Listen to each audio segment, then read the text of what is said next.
চব্বিশের গণঅভ্যুত্থানের পর দেশের রাজনৈতিক পরিস্থিতি এবং উগ্রবাদের উত্থান নিয়ে তীব্র ক্ষোভ ও হতাশা প্রকাশ করেছেন স্বতন্ত্র সংসদ সদস্য রুমিন ফারহানা। তার মতে, আন্দোলনের ফসল কতিপয় মানুষের সম্পত্তিতে পরিণত হয়েছে।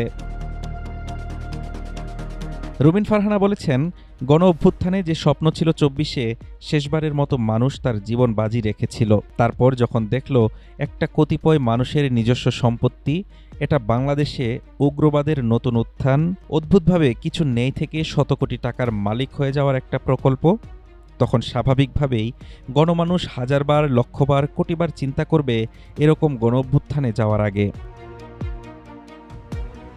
জাতীয় সমাজতান্ত্রিক দল জেএসডি আয়োজিত আলোচনা সভায় রুমিন ফারহানা প্রশ্ন তোলেন আন্দোলনের পর নারীদের নিরাপত্তা ও স্বাধীন পরিবেশ নিয়ে। একই সাথে ৭১ ও ২৪-এর চেতনাকে মুখোমুখি দাঁড় করানোর সমালোচনা করেন তিনি। রুমিন ফারহানা আরও প্রশ্ন তোলেন, ২৪-এর গণঅভ্যুত্থানের ঠিক পরেই মুক্তিযুদ্ধের মোরাল ও ভাস্কর্যগুলো কারা ভাঙল? ৭১ আর ২৪-কে কেন মুখোমুখি করা হলো? এই ভয়াবহ উগ্রবাদের উত্থান হবে সেটা আগে জানলে কয়জনই বা রাস্তায় আন্দোলনে নামতেন?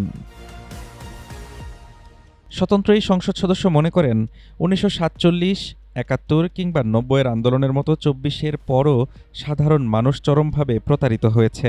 আর এই বারবার প্রতারণার কারণেই আগামী ১০০ বছরেও বাংলাদেশে আর কোনো গণ অভ্যুত্থান হবে না বলে মন্তব্য করেন এই রাজনীতিবিদ। হাফিজুর রহমান তুষার, ঢাকা টুডে।